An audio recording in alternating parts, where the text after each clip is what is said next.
اعوذ باللہ من الشیطان الرجیم بسم اللہ الرحمن الرحیم۔ روزانہ یہ ایک تسبیح قبر کی سختی کو روکتی ہے، جہنم سے بچاتی ہے، ماں باپ کی بخشش کرواتی ہے، اولاد پر مصیبت نہیں آنے دیتی، قضا نمازیں معاف کرواتی ہے اور اللہ کو راضی کرواتی ہے۔ محترم ناظرین، ایک ایسی تسبیح جو قبر کی ہولناکیوں کو روک دیتی ہے۔ یہ تسبیح جہنم کی آگ سے بچا لیتی ہے۔ یہ وہ عمل ہے جو اللہ کو اتنا محبوب ہے کہ جس کے نصیب میں آ جائے اس کا رب اس سے راضی ہو جاتا ہے۔ یہ تسبیح وہ عمل ہے کہ اگر آپ کے ماں باپ دنیا سے جا چکے ہوں تو ان کی قبروں میں روشنی اور مغفرت کا سبب بن جاتی ہے۔ اگر اولاد کسی مصیبت کے دہانے پر ہو تو اس تسبیح کی برکت سے وہ مصیبت دور ہو جاتی ہے، اور اگر کوئی شخص زندگی میں گناہوں سے تک چکا ہو تو یہی تسبیح اس کا سہارا بن جاتی ہے۔ ناظرین، یہ تسبیح وہ عمل ہے جو مرنے کے بعد قبر میں انسان کا محافظ بن جاتا ہے۔ جب فرشتے سوالات کرتے ہیں تو یہ تسبیح آسانی پیدا کر دیتی ہے۔ جب انسان پل صراط چلنے لگتا ہے تو یہی تسبیح اس کے قدموں کو بجلی کی طرح تیز کر دیتی ہے تاکہ وہ لمحوں میں گزر جائے، اور جب جہنم سامنے آتی ہے تو یہی تسبیح دیوار بن جاتی ہے، یہاں تک کہ جنت کے فرشتے بھی اس کے لیے دروازے کھول دیتے ہیں۔ محترم عزیزو، یہ تسبیح عام نہیں ہے، یہ ان لوگوں کے لیے ہے جو سچے دل سے رب کی طرف پلٹنا چاہتے ہیں، جو اپنے اعمال کو بخشوانا چاہتے ہیں، اور جو یہ چاہتے ہیں کہ مرنے کے بعد ان کے ساتھ کوئی ایسی چیز ہو جو ہر سخت مرحلے پر ان کا ساتھ دے۔ اور وہ تسبیح کیا ہے، وہ عمل کیا ہے، یہ آپ کو آج کے اس خاص ویڈیو میں بتا رہا ہوں، جو آپ کو آخرت کی ساری مصیبتوں سے بچائے گی اور دنیا میں آپ کے لیے رزق اور مال و دولت میں اضافہ فرمائے گی انشاءاللہ۔ بھائیوں اور بہنوں، قیامت کے دن وہ دن ہوگا جب ہر انسان نفسا نفسی کی صدا لگا رہا ہوگا۔ انسان اپنے سگے بھائی کو دیکھے گا مگر پہچاننے سے انکار کر دے گا۔ ماں جو دنیا میں اپنی اولاد کے لیے راتیں جاگا کرتی تھی، اس دن اپنے بچے سے بھاگے گی، اور باپ جو اپنی اولاد کے لیے رزق کما کما کر خود بھوکا رہتا تھا، اس دن اپنے بیٹے کو دیکھ کر آنکھیں پھیر لے گا۔ اللہ تعالیٰ قرآن مجید میں فرماتا ہے کہ جس دن انسان اپنے بھائی سے بھاگے گا، اپنی ماں اور باپ سے، اپنے بیوی اور بچوں سے، ہر شخص کو اس دن اپنی ہی فکر ہوگی۔ قیامت کے دن صرف روشنی اور فرشتوں کا دن نہیں، وہ دن ہولناکیوں سے بھرپور دن ہوگا۔ پہاڑ روئی کی طرح اڑیں گے، سورج سروں پر لٹکا ہوگا، زمین تپش سے پگھل رہی ہوگی، اور لوگ پسینے میں اس حد تک ڈوبے ہوں گے کہ کچھ کے کانوں تک، کچھ کی ناک تک، کچھ کے سروں تک پسینہ ہوگا۔ اور ایک حدیث میں آتا ہے، ہر شخص کو اس کے اعمال کے مطابق پسینہ آئے گا۔ محترم عزیزو، اس دن کا تصور کرتے ہی دل کانپ جاتا ہے، مگر ہمیں حضور نبی کریم صلی اللہ علیہ وسلم کی سیرت سے وہ اعمال بھی ملتے ہیں جو انسان کو اس دن کے عذاب اور قبر کی سختی سے محفوظ رکھتے ہیں، اور انہی میں ایک وہ عمل ہے جس کا ذکر آج کی اس ویڈیو میں کر رہا ہوں۔ امیر المومنین حضرت علی کرم اللہ وجہہ بیان فرماتے ہیں، نماز فجر کے بعد نبی کریم صلی اللہ علیہ وسلم صحابہ کرام کی طرف متوجہ ہوئے اور ارشاد فرمایا، کیا میں تمہیں ایک ایسا عمل نہ بتاؤں جو اللہ کے نزدیک سب سے محبوب ہے، جو قیامت کے دن تمہارے لیے روشنی بنے گا، تمہارے گناہوں کا کفارہ ہوگا اور تمہیں جنت کی طرف لے جائے گا؟ صحابہ نے عرض کیا، یا رسول اللہ، ضرور بتائیے۔ آپ صلی اللہ علیہ وسلم نے فرمایا، وہ عمل ذکر اللہ ہے۔ یہ وہ ذکر ہے جس کے لیے قرآن میں فرمایا گیا ہے کہ اللہ کے ذکر سے دلوں کو سکون حاصل ہوتا ہے۔ یہی ذکر دنیا میں انسان کے سینے کو نورانی بناتا ہے اور آخرت میں نجات کا ذریعہ بنتا ہے۔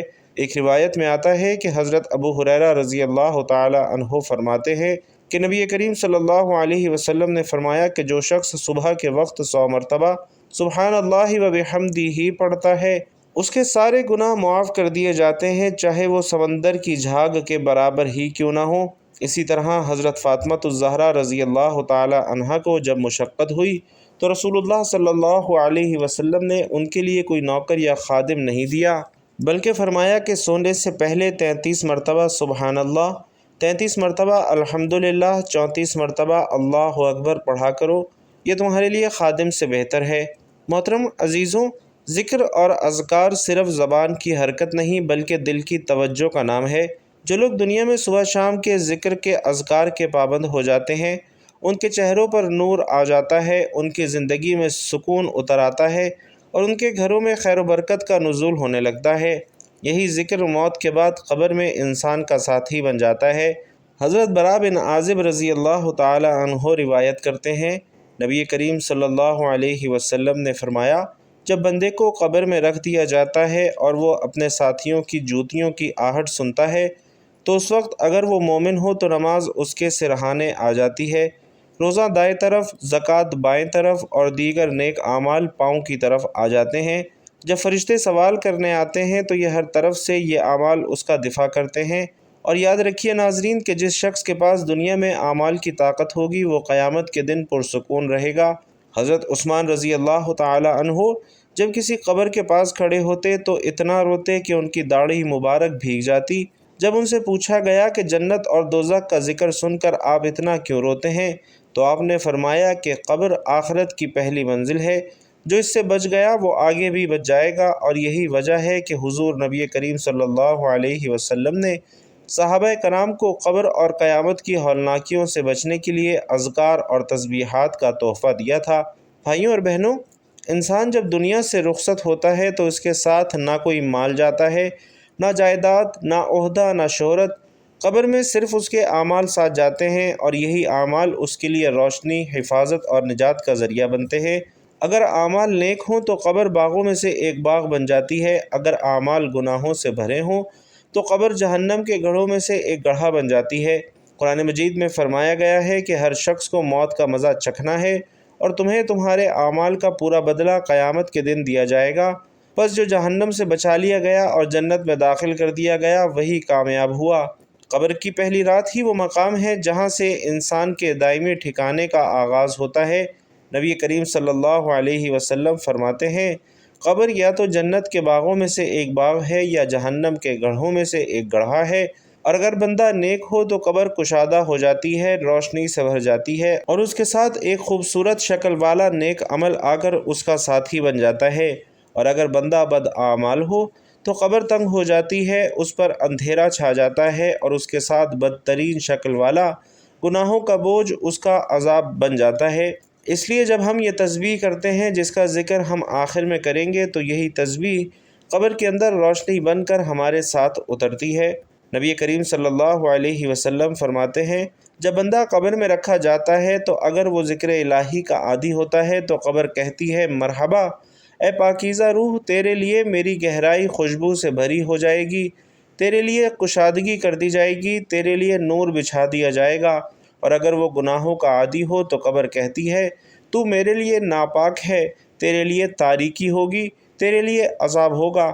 اسی طرح محترم ناظرین، نبی کریم صلی اللہ علیہ وسلم فرماتے ہیں کہ تین چیزیں قبر تک ساتھ جاتی ہیں تو واپس آ جاتی ہیں، ایک باقی رہتی ہے، مال، اہل و عیال اور اعمال قبر تک ساتھ جاتے ہیں، اہل و عیال اور مال واپس آ جاتے ہیں لیکن اعمال وہی ہو جاتے ہیں جو انسان کے ساتھ قبر میں رہتے ہیں، اور ان اعمال میں سب سے وزنی اور مضبوط عمل ذکر الہی ہے، کیونکہ یہ تسبیح نہ صرف انسان کے گناہوں کا کفارہ بن جاتی ہے بلکہ اس کی قبر کو ٹھنڈک اور سکون کا گہوارہ بنا دیتی ہے۔ حضرت معاذ بن جبل رضی اللہ تعالی عنہ روایت کرتے ہیں کہ نبی کریم صلی اللہ علیہ وسلم نے فرمایا کہ قبر کی سختی سے وہی شخص بچتا ہے جو دنیا میں کثرت سے اللہ کا ذکر کیا کرتا ہے۔ اور محترم ناظرین، اس تسبیح کے اثرات انسان کی اولاد پر بھی پڑتے ہیں، کیونکہ اللہ تعالیٰ نیک ماں باپ کی دعاؤں اور اعمال کے صدقے اولاد کو فتنوں سے محفوظ رکھتا ہے۔ قرآن مجید میں حضرت خضر علیہ السلام کا واقعہ بیان ہوا ہے کہ انہوں نے ایک دیوار کو بغیر اجرت کے اس لیے درست کیا کیونکہ اس کے نیچے دو یتیم بچوں کا خزانہ تھا اور ان کا باپ نیک تھا۔ اللہ تعالیٰ نے ان بچوں کے مال کی حفاظت ایک نیک باپ کے صدقے میں فرمائی، اور یہی برکت اس تسبیح کے ذریعے بھی حاصل ہوتی ہے، کیونکہ جب بندہ اللہ کا ذاکر بن جاتا ہے تو اس کی اولاد کے لیے بھی آسمانوں سے حفاظت نازل ہوتی ہے، انہیں مصیبتوں سے بچایا جاتا ہے، ان کے رزق میں برکت ڈالی جاتی ہے، ان کے دلوں میں سکون اتارا جاتا ہے اور ان کے راستے آسان کیے جاتے ہیں۔ نبی کریم صلی اللہ علیہ وسلم کا فرمان ہے کہ ایک بندے کے درجے جنت میں بلند ہوتے ہیں تو وہ پوچھتا ہے، یا اللہ یہ کیسے ہوا؟ تو فرمایا جاتا ہے کہ تیری اولاد کے تیرے لیے کہے گئے استغفار کی وجہ سے۔ تو جو شخص خود اللہ کے ذکر میں مشغول رہے اور اپنی زبان کو اللہ کی تسبیح سے تر رکھے، اللہ تعالیٰ اس کی اولاد کے دلوں میں ہدایت ڈال دیتا ہے اور اس کی زندگیوں کو مصیبتوں سے بچاتا ہے۔ اور اسی طرح یہ تسبیح پل صراط پر روشنی اور رفتار کی صورت میں مددگار بن جاتی ہے، کیونکہ وہ دن سخت ترین ہوگا۔ نبی پاک صلی اللہ علیہ وسلم فرماتے ہیں ہر شخص کو پل صراط سے گزرنا ہوگا۔ کچھ لوگ بجلی کی رفتار سے گزریں گے، کچھ ہوا کی طرح، کچھ گھوڑے یا اونٹ کی طرح اور کچھ گھسٹتے ہوئے چلتے ہوئے گزریں گے، لیکن جو شخص اللہ کا ذکر کرتا ہے اور خاص طور پر اس تسبیح کا پابند ہو جاتا ہے جس کا ذکر ہم اس ویڈیو میں کر رہے ہیں، تو اللہ تعالیٰ ان کے لیے پل صراط کو آسان فرما دیتا ہے۔ ناظرین محترم، اس تسبیح کی ایک خاص بات یہ ہے کہ جو شخص رات سونے سے پہلے اسے پڑھتا ہے تو اس کے رات کے مصائب دور کر دیے جاتے ہیں۔ نبی کریم صلی اللہ علیہ وسلم فرماتے ہیں جو شخص رات کو ذکر کرتے ہوئے سوتا ہے، وہ رات میں کسی مصیبت پر جاگ جائے یا کسی خوفناک خواب سے بیدار ہو جائے تو وہ جو بھی دعا مانگتا ہے اللہ تعالیٰ اسے قبول فرماتا ہے۔ یہ رات کے اندھیروں میں روشنی بن جاتی ہے، بے خوابی اور بے چینی کو ختم کرتی ہے اور دل کو اطمینان بخشتی ہے۔ تو اے وہ شخص جو والدین کی بخشش چاہتا ہے، جو اپنی قبر کو جنت کا باغ بنانا چاہتا ہے، جو اپنی اولاد کو مصیبتوں سے بچانا چاہتا ہے، جو قیامت کے دن پل صراط سے بجلی کی طرح گزرنا چاہتا ہے، جو رات کی بے سکونی سے چھٹکارا چاہتا ہے، تو یہ تسبیح تیرے لیے ہے۔ اسے معمول بنا لے، اس کے معنی کو دل سے سمجھ کر پڑھا کر، اور اس کا انعام تجھے دنیا میں بھی ملے گا اور قبر اور آخرت میں بھی ملے گا۔ سننے والے دل سے بات سنو، یہ کوئی معمولی ذکر نہیں ہے جس کا ہم تذکرہ کر رہے ہیں، یہ وہ عظیم کلمات ہیں جو دلوں کو زندہ کرتے ہیں، جو قبر کی وحشت میں چراغ بن کر روشن ہو جاتے ہیں، جو قیامت کے دن انسان کی زبان پر ہوں گے جب اور کچھ ساتھ نہ ہوگا۔ یہ وہ ذکر ہے جس کا کرنے والا دنیا میں بھی سرخرو ہوتا ہے اور آخرت میں بھی کامیاب ہو جاتا ہے۔ ناظرین، جو شخص یہ تسبیح پڑھتا ہے اس کے ساتھ اپنے دل کو بھی اللہ کے ذکر سے جوڑ لیتا ہے۔ اللہ پاک اس کے والدین پر بھی رحم فرماتے ہیں، اللہ پاک اس کے لیے قبر کو باغ بنا دیتے ہیں۔ پل صراط جو کہ ایک بجلی کی چاک جیسا تیز راستہ ہے، اس پر اللہ تعالیٰ اس کے فرشتوں کی معیت میں گزار دیتے ہیں، اور جب انسان دنیا کی مصیبتوں سے گھبرا جاتا ہے تو اللہ کا ذکر اس کے دل کو قرار دیتا ہے۔ ارشاد باری تعالیٰ ہے بے شک دلوں کا سکون اللہ کے ذکر میں ہی ہے۔ لیکن عزیزو، صرف زبان سے تسبیح پڑھ لینا کافی نہیں ہے۔ اگر زندگی میں جھوٹ ہے، غیبت ہے، چغل خوری ہے، حسد ہے، والدین کی نافرمانی ہے، تو یہ تسبیح بھی دل سے خالی رہ جائے گی۔ یہ ذکر اس وقت اثر کرتا ہے جب دل اللہ کے لیے جھکے، زبان سچ بولے، آنکھیں حرام سے بچے، ہاتھ ظلم سے رکیں۔ ارشاد باری تعالیٰ ہے اور جو میرے ذکر سے منہ موڑے گا اس کے لیے تنگ زندگی ہوگی اور ہم اسے قیامت کے دن اندھا اٹھائیں گے۔ تو معلوم ہوتا ہے کہ ذکر سے غافل ہونا اندھی زندگی ہے اور ذکر الہی اختیار کرنا روشنی ہے۔ وہ بندہ جو چاہتا ہے کہ قبر میں روشنی ہو، پل صراط پر آسانی ہو، جنت میں جگہ ہو، تو وہ زبان کو اللہ کے ذکر سے تر رکھے اور عمل کو بھی صاف رکھے۔ نبی کریم صلی اللہ علیہ وسلم نے فرمایا کہ اللہ تعالیٰ فرماتا ہے میں اپنے بندے کے گمان کے مطابق ہوں، جب وہ مجھے یاد کرتا ہے تو میں اس کے ساتھ ہوتا ہوں۔ یہ کیسا عظیم وعدہ ہے کہ اللہ تعالیٰ خود فرماتا ہے کہ میں ساتھ ہوں، لیکن شرط یہ ہے کہ بندہ اللہ کو یاد کرے، سچے دل سے یاد کرے۔ حضرت ابو درداء رضی اللہ تعالیٰ عنہ فرماتے ہیں کہ نبی کریم صلی اللہ علیہ وسلم نے فرمایا کیا میں تمہیں ایسے عمل نہ بتاؤں جو تمہارے سب اعمال میں بہتر ہوں، تمہارے رب کے نزدیک سب سے پاکیزہ ہوں، تمہارے درجات کو سب سے زیادہ بلند کرنے والے ہوں، تمہارے لیے سونا چاندی خرچ کرنے سے بہتر ہوں، تمہارے لیے دشمن سے لڑنے اور شہادت پانے سے بھی افضل ہوں۔ صحابہ کرام نے عرض کیا یا رسول اللہ، ایسا بہترین عمل تو ضرور بتائیے۔ تو آپ صلی اللہ علیہ وسلم نے فرمایا کہ وہ عمل اللہ کا ذکر کرنا ہے۔ تو محترم ناظرین، غور کیجئے، نبی کریم صلی اللہ علیہ وسلم نے ذکر کو جہاد سے افضل قرار دیا ہے۔ حضرت عبداللہ بن مسعود رضی اللہ تعالی عنہ فرماتے ہیں ایک دن ہم حضور صلی اللہ علیہ وسلم کے ساتھ بیٹھے تھے تو آپ نے فرمایا کہ جنت والوں کو بتاؤ وہ کون لوگ ہیں؟ صحابہ نے عرض کیا ضرور یا رسول اللہ۔ تو آپ صلی اللہ علیہ وسلم نے فرمایا وہ لوگ جن کے چہرے نورانی ہوں گے، دل پاک ہوں گے اور زبان اللہ کے ذکر سے تر ہوگی، ایسے لوگ جنت میں پروں پر سوار ہوں گے اور انبیاء اور شہداء کے ساتھ ہوں گے۔ حضرت معاذ بن جبل رضی اللہ تعالی عنہ نے فرمایا کہ نبی کریم صلی اللہ علیہ وسلم نے یہ ارشاد فرمایا کہ کوئی عمل ایسا نہیں جو جہنم سے زیادہ نجات دینے والا ہو سوائے اللہ کے ذکر کے اور حضرت ابو دردہ رضی اللہ تعالی عنہ نے فرمایا کہ ذکر الہی مومن کے لیے قلعہ ہے جو اسے شیطان اور گناہوں سے بچاتا ہے۔ تو ناظرین محترم، کیا ہم نہیں چاہتے کہ ہماری زندگی میں بھی سکون ہو، ہمارے بچے بھی نیک ہوں، ہمارے والدین کی مغفرت ہو، ہماری قبریں باغ بنے؟ کیا ہم نہیں چاہتے کہ جب سب چھوڑ جائیں تو اللہ ہمارے ساتھ ہو؟ تو آئیں اس تسبیح کو اپنائیں، دل سے اپنائیں، صرف زبان کا نہیں بلکہ دل اور عمل کا بھی ذکر کریں۔ اس کے لیے قرآن کہتا ہے پس میرے ذکر کو یاد رکھو، میں تمہیں یاد رکھوں گا۔ جب بندہ اللہ کو یاد کرتا ہے تو اللہ اسے یاد کرتا ہے، اور جسے اللہ یاد کرے اس پر مصیبت کا سایہ نہیں رہتا۔